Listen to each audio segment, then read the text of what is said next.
இப்ப 3 கட்சிகளுமே இருக்கு. இல்ல அதிமுக, திமுக, நேற்று வந்து புரட்சிங்கிறது என்ன? ஒரு தலைகள் மாற்றம்.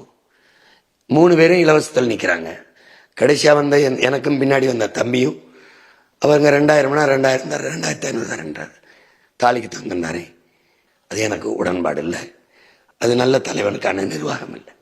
அப்ப இவங்க 3 பேரும் இலவசத்தில் இருக்காங்க. நான் இலவசம் தரமாட்டேன், 3 தான் தருவேன் கட்டணம் இல்லாம. என் மக்களுக்கு பெரிய பொருளாதார செலவு, கல்வியை என் பிள்ளை கொடுக்கறதுலையும், மருத்துவத்தை பெறுவதிலையும், குடிநீர் வாங்கி வந்ததுலையும் இருக்கு. இதை கொடுத்துட்டேன்னா அவ்வளவு பொருளாதாரம் தேவைப்படாது, நிம்மதியா இருப்பாங்க. 2வது என் கனவு, பிள்ளைகளை படிக்க வைக்கணும், படிப்பு கேட்ட வேலை கொடுக்கணும், வேலை கேட்ட சம்பளம். இல்ல, உங்களோட பார்வை புரியுது, நீங்க சொல்ல வரது புரியுது. நாங்க கேட்கறது, நீங்க தேர்தல் அரசியல்ல இருக்கீங்க, இந்த 3 கட்சிகளுமே வந்து இந்த மாதிரியான ஒரு சமபலத்துல இருக்காங்க, இலவசங்களை முன்னிறுத்தி தேர்தலை சந்திக்கிறாங்க அப்படின்னா அப்படி எதை எதிர்கொண்டு அடுத்த இடத்துக்கு நீங்க நகர்வீங்கன்னு. அவங்க தேர்தல் அரசியல் இருக்காங்க, நான் மாறுதல் அரசியல் இருக்கேன். மாறுதலுக்கான அரசியல் இருக்கேன். அரசியல் என்பது ஒரு வாழ்வியல் நான் நினைக்கிறேன், அவங்க வியாபாரம்னு நினைக்கிறாங்க.